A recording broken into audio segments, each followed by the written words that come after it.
Well, we're finally excited to tip off a brand new season.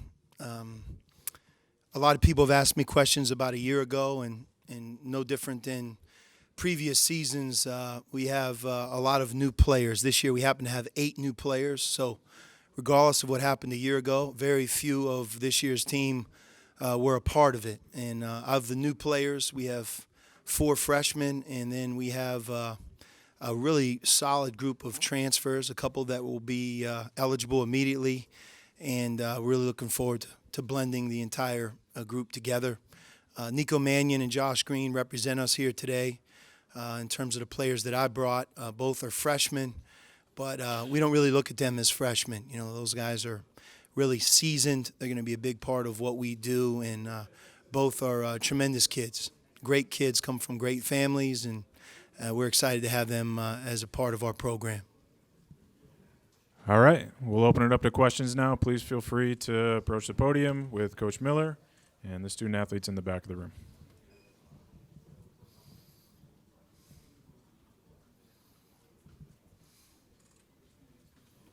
Hi, Coach. Hello. All right. So, Coach Boyle was talking about he was going to press a little more this season. So I was just curious. It seems that they were talking about pressing in general, and I mean he was going to play more zone defense. So is that something that you've entertained at all? No. I think the last 2 years, one of the things we're excited about is to improve and get our defense back. If you look at where we once were, we had a lot of pride in our man-to-man defense, and usually the defensive teams are able to win on the road, get better as the year grows. You get into those tough games in February and March, you have to be able to do both, score and play defense. But we're hard at work at our defense, but in terms of us changing a whole lot, I don't think we'll do that.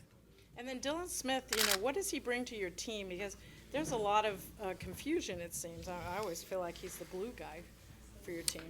Dylan's one of those rare players in college basketball that he's a senior, number one, but he's also contributed on a number of teams, that he's been a part of.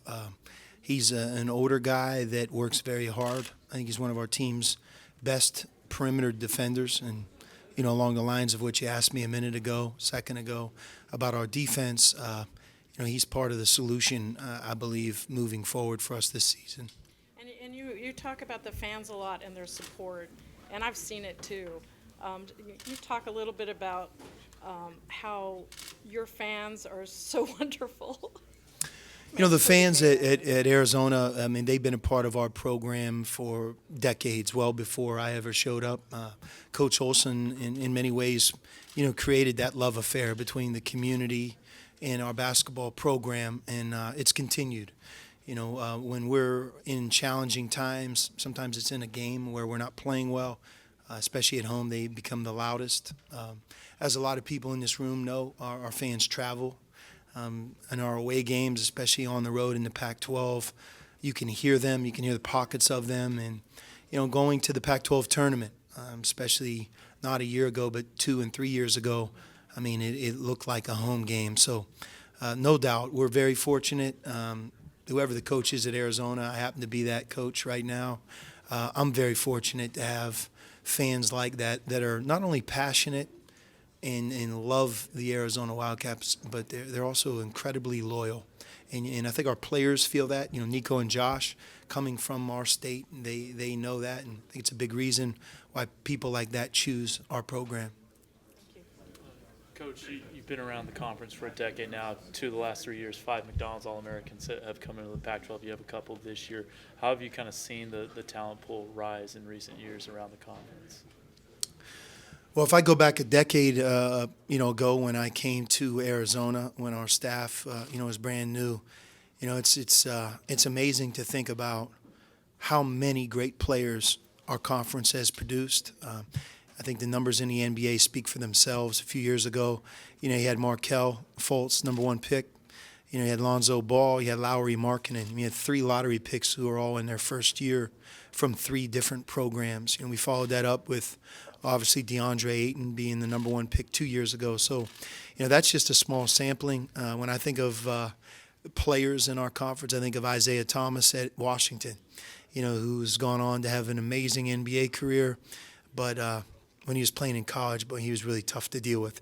Klay Thompson, first couple of years when you played Washington State, he was on their team, and you look at what he's become. So no doubt about it. And then when it comes to our program, we're fortunate. A couple weeks ago, Andre Iguodala shared a lot of his time with our team, behind the scenes in our locker room, and talked to them about life after basketball. But you think about what Andre's become, an iconic NBA player playing here with the Golden State Warriors. So no question. I think Pac-12, when it comes to producing talent and welcoming talent, and this year, to your point, there's some incredible freshmen in our conference, and I think that bodes well for the season ahead. And sorry if you've been asked this before, but speaking about your freshmen, Nico and Josh, what have you seen from them in practice thus far? What are your expectations for them this year? I think the first thing you want from the most highly regarded incoming freshmen is that they're coachable, that they don't think they have all the answers, and they're not just at Arizona to reach their own individual goals, that they came here to be a part of a team and to compete for championships and win, and also that they recognize that they have things they need to do better and work at. That's why they came to college, and hopefully that's one big reason they picked our program, that they feel like they can grow and develop. Josh and Nico, and really Christian and Zeke, because those are the 4 incoming freshmen. Those 4 guys all have that same characteristic, that they're very coachable, and I think they're all very good teammates in their own right.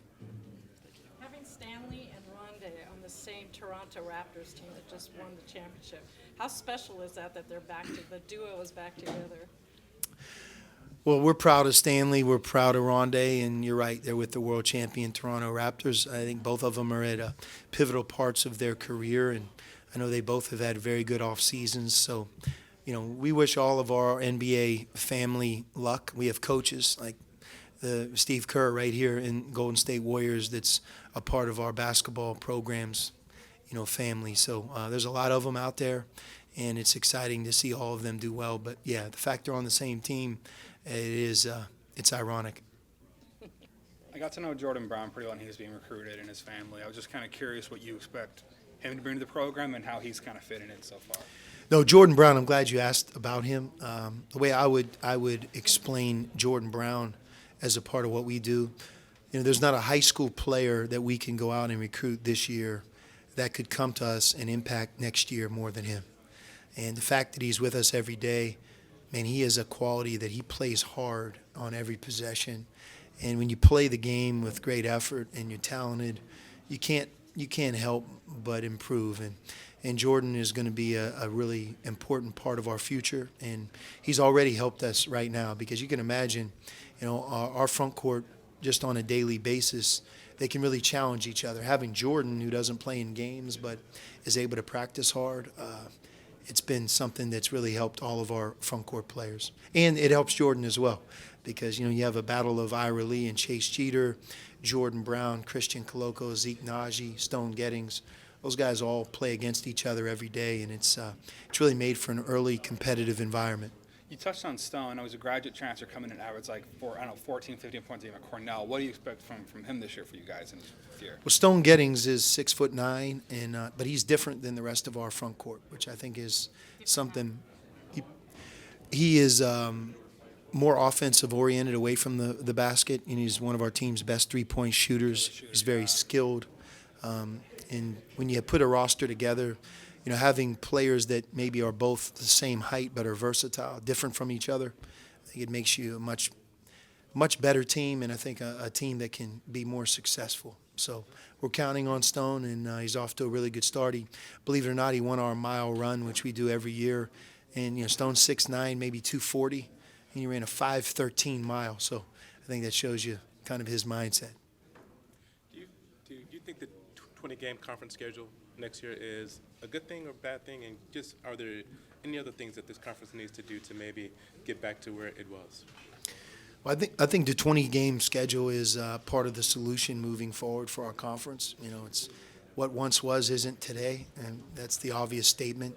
We have other conferences that are already playing 20 games, and strength of schedule to get the most teams in postseason is a big thing.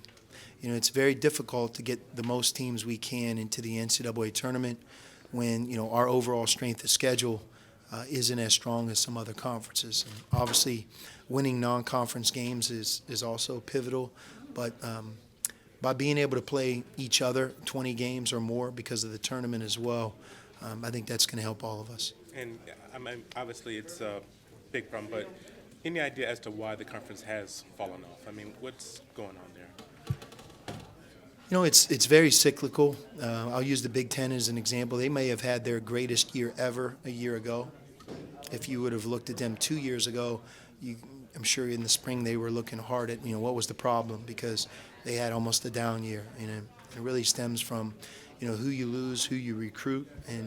But I know in the decade that I've been here in this conference, this is as deep and as strong of a group of coaches as we've had.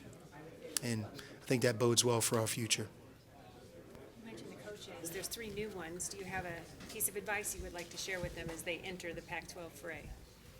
No, those guys, the coaches that are new, they're all very familiar with where they're at. Mick Cronin, I've known because I was the head coach at Xavier when he was the head coach at Cincinnati, and even before that. And Mark Fox, Kyle, those guys, they'll all do a very good job, and we're really thrilled to have them as part of our league. Awesome. Your women's basketball team on campus really cooking with gas now, WNIT champions. What was your takeaway from Adia Barnes' run, and what does that do as far as the partnership that you guys have with basketball in Tucson? Well, Dia's doing a great job. I mean, she's a lot of fun and really knows what she's doing. If you followed their success late in the year, our community, our fans got behind their team and had a sellout crowd in the last game of the year, which was amazing. But she's recruiting very talented student athletes, and I think the fact that she played at Arizona and as one of the all-time great players in our program's history really helps her, and it gives her a lot of credibility, and she knows the landscape. She knows the Pac-12.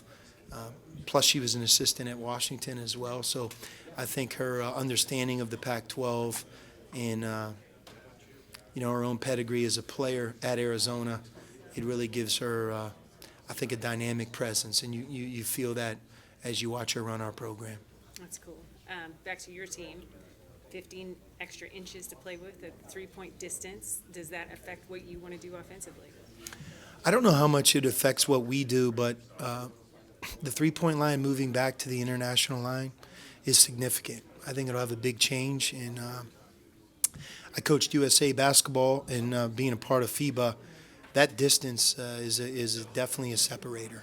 And so I think for all of us, you don't really know a rule change till you go through a season, but I do think it'll have an effect. Thanks, Coach. Hey, Sean. 16 years now as a head coach. One of the things that we always talk about with players is, what are you working on to get better? How are you getting better? It's easy for them to kind of, the tangible evidence. As a coach, how do you improve your coaching philosophy, design? Do you read books? Like, I'm curious to know what you do to get better at teaching. No, that's a great question. What do I do to get better? A lot of different things, but you're right. Learning the off-the-court things, leadership, how to build a culture, how to deal with, in today's world, maybe your best players being your youngest players. I think that's very different at every level, even the NBA. And, it's maybe, again, how things used to be done. It's hard to sometimes compare because it's a completely different model. But, Casey, I would say the one thing about the Pac-12 is we have a variety of really strong zone defenses. You play Oregon, you're facing kind of a press that can be more aggressive or sometimes in place to slow you down and let the shot clock work against you.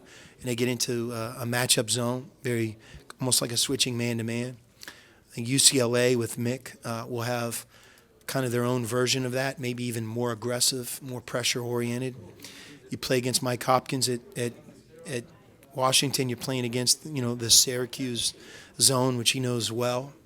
And, Wayne Tinkle plays zone. Utah plays a matchup zone. So, when you coach in a conference like that, you can sometimes go as much as 2 weeks without seeing a possession of man-to-man. but yet in our program, that's what we do. So there's an adjustment. You know, I look back at how we've practiced. So I think adjusting to, you know, that, having our players the most comfortable we can be, the most prepared. And the other thing is, you know, the zone offenses are different against a matchup zone and a 2-3 zone. So we're working hard at it. You throw in the fact we have 8 new players, you know, the 2 guys that are with us right now, Josh and Nico. Trust me, they've never seen any zones like the zones they're going to see. So how do you go about preparing them? It's not right before the game. You start that in the summer and you move forward. And I think with all that we do, we have more of that mindset of preparing for zone defenses and maybe being more comfortable at an earlier period of time, both with our own team and our players. So I would say that's one thing that we really looked at in the offseason for sure. What do you make of the new coaches that have come into the conference? What do you think they'll add to the league? Well, I think each of them is very prepared. They've had success at other stops. You look at, you know, Mark Fox, for example. He's been in the SEC for a decade. He's seen a lot of things and had some really good success in teams. The one that I know the most is Mick, because he was at Cincinnati when I was at Xavier. And, you know, those teams at Cincinnati play the game with great effort. They have a defensive presence. They do it definitely differently in that they play a matchup zone for most of the game. And, you know, Kyle, I think what he's done at San Francisco speaks for itself. I mean, I really enjoyed watching his teams play and tried to watch them whenever I could, both on offense and defense. So I think we have 3 really good coaches entering our conference, and they join a group that's been in this conference for a while and have done good things. So might be the strongest overall group that we've had since I've been here.